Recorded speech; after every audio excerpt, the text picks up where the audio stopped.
आपको याद होगा कि हमने अपने एक लेक्चर में जो कि हमारी स्टेजेस ऑफ एडिटिंग थी उसमें हमने कुछ ऐसी चीज़ें डिस्कस की थी जिसमें हमारे पास प्रीव्यू था, जिसमें हमारे पास सिलेक्शन थी, उसके बाद assemble, edit, rough edit, fine और फाइनल था। उसी को एक दफ़ा मैं अगर दोबारा आपको याद कराऊं तो आप एडिटर क्या करते हैं, अपने शॉर्ट्स को असेंबल करते हैं, एडिट करते हैं और उसके बाद उसको फाइन की तरफ लेके जाते हैं।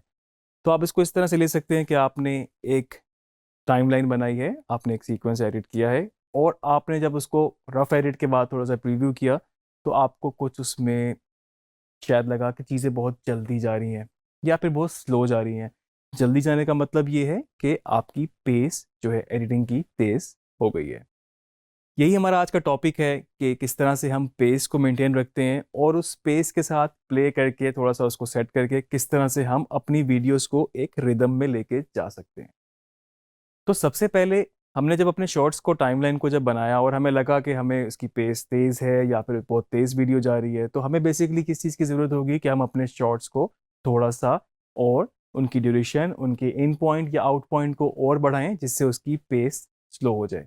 एक बहुत बड़ा मिसकॉन्सेप्शन है अबाउट पेसिंग के, लोग कहते हैं कि स्पीड को आप चेंज कर लेंगे शॉर्ट की इटसेल्फ तो वो पेस तेज हो जाएगी। अगर आपसे कोई कहता है कि ये थोड़ा सा स्लो है, आपने पकड़ के उसकी स्पीड तेज कर दी तो स्पीड तेज होने से विजुअली वो तेज तो हो गया लेकिन उसका जो फील होगी, मे बी वो आपका एक नॉर्मल सीरियस सा शॉट थोड़ा सा फनी या कॉमिकल थोड़ा सा बन जाए।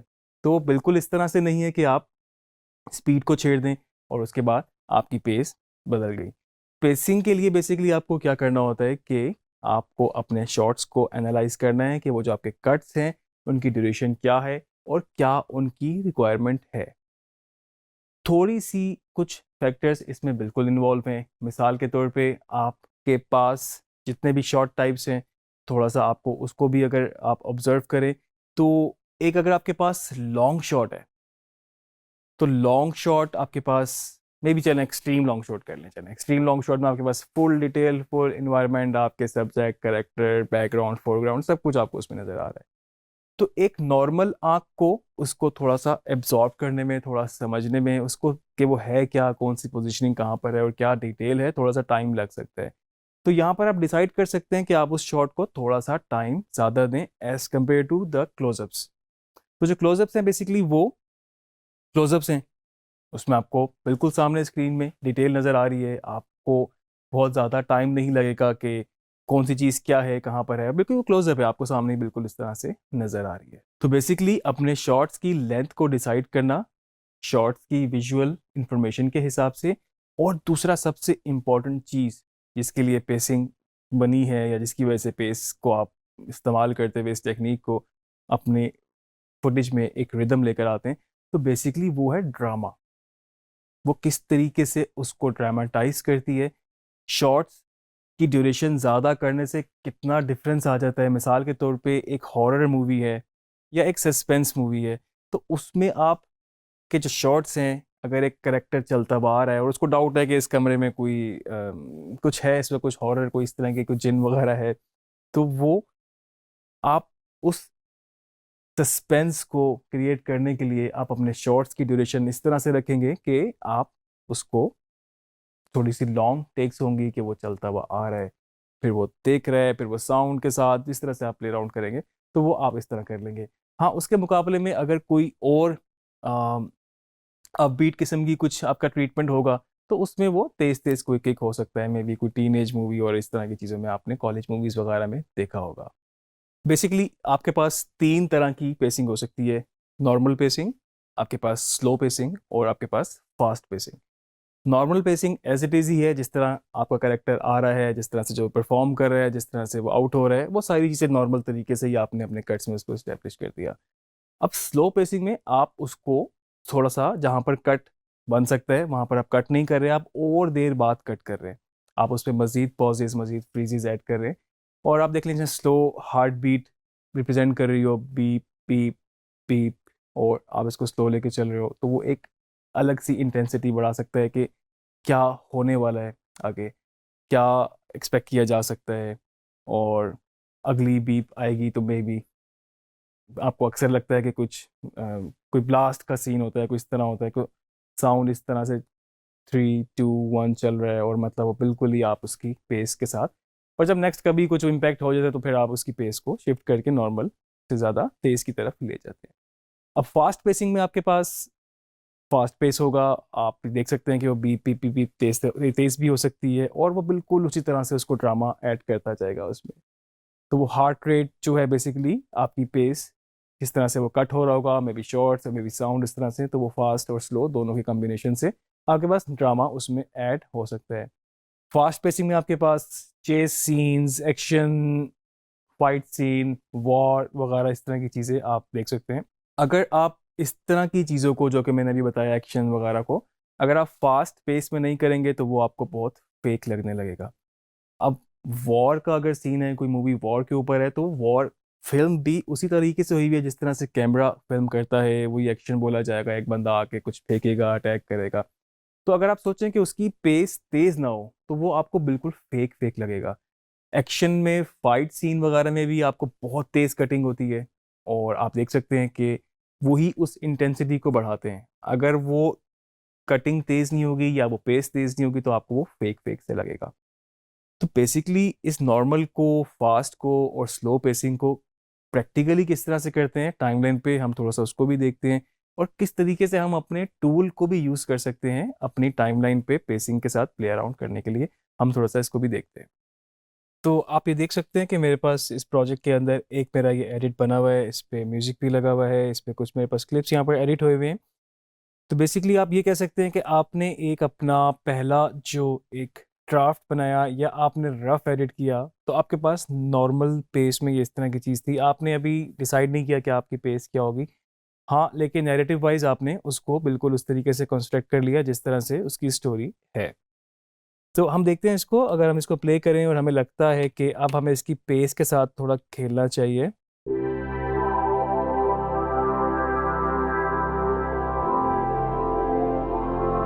ठीक है, मुझे लगता है कि इसको शॉट को इतना ही यहाँ तक कट हो जाना चाहिए।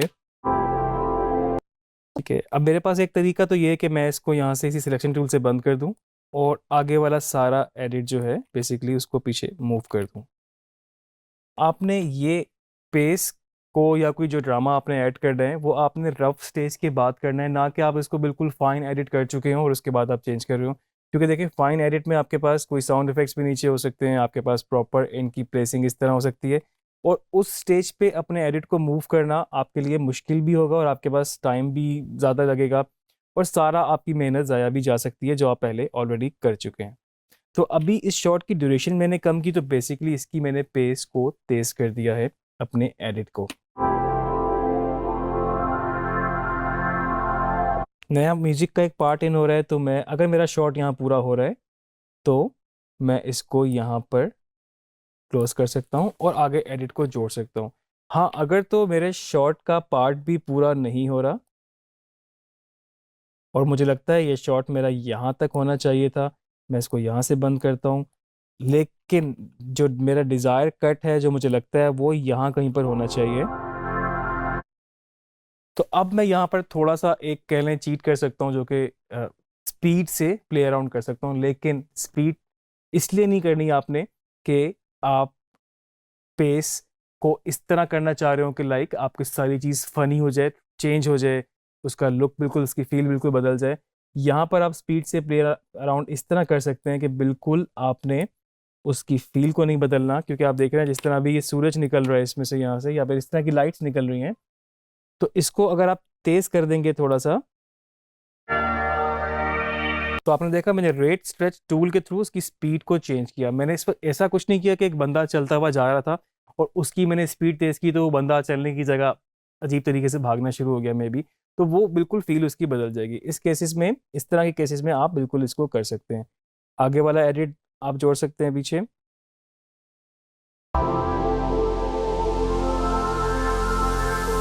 और इसको मैंने यहाँ से मैं अपने रिपल एडिट टूल को यूज़ करता हूँ। यहाँ पर आप देखें पेसिंग के लिए या अपने एडिट को वैसे ही फाइनल करने के लिए आपको बहुत ज़्यादा टूल्स का फ़ायदा हो सकता है इस्तेमाल करना।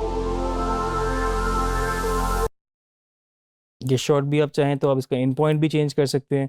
तो बेसिकली अब आपने पेस को थोड़ा सा बदल दिया और इसमें थोड़ा सा आपने अपनी मर्जी से ड्रामा ऐड कर दिया।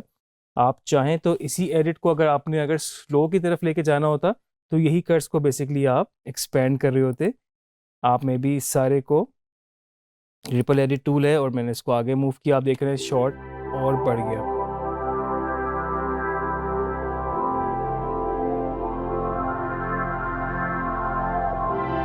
और इस शॉट को भी मैं यहाँ तक ले गया। रिपल एडिट टूल है, सिलेक्शन टूल नहीं है, ये बिल्कुल याद रखिएगा इस चीज़ को।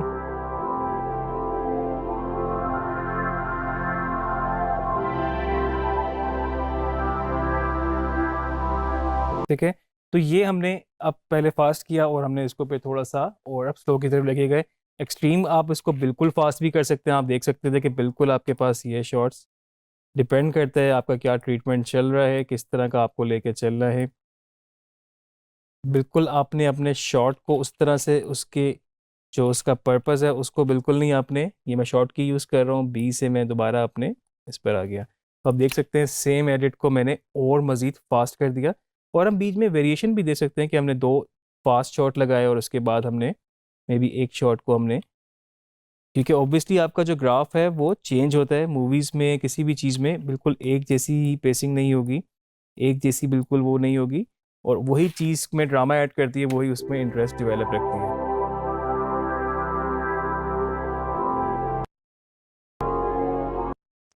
तो आपने देखा अभी हमने कम्बिनेशन के साथ किया कि हमने कुछ पेस को तेज़ किया और फिर बीच में हमने इसको स्लो भी किया। तो इस तरीके से आप इसको लेके चल सकते हैं। तो ये थी आपके पास कुछ पेसिंग, और उस पेसिंग की वजह से आपने ड्रामा और रिदम अपने किस तरह से एडिट करना है आप इसको देख सकते हैं। इसी टूल्स को यूज़ करते हुए अपने कंटेंट पे, अपने नैरेटिव पे नज़र रखते हुए आप उसमें चेंजेस करें। ज़बरदस्ती बिल्कुल ना करें कि अच्छा जी आपको पेस बढ़ानी या कम करनी आ गई है तो आप उसको करें, पर्पसली करें, उसको देख के करें, बार बार देख के करें। यही एडिटिंग की सबसे बड़ी मतलब आपके पास खूबसूरत बात भी यही है कि आप उस पर चेंज कर सकते हैं, एक्सपेरिमेंट कर सकते हैं और बार बार करके उसको देख सकते हैं। और कई दफ़ा ऐसा भी होता है कि एक्सपेरिमेंट करने से ही आपके पास बड़ी ज़बरदस्त किस्म का कुछ आपके पास आउटपुट बन जाती है।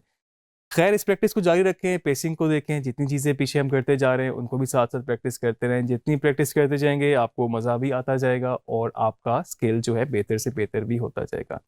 आगे लेक्चर में मज़ीद चीज़ें देखेंगे, मे बी हम कुछ स्पीड पे भी बात की थी हमने, तो आगे हम देखते हैं कि किस तरीके से हम स्पीड और टाइम रीमैपिंग पे काम करके अपने एडिट को बेहतर कर सकते हैं।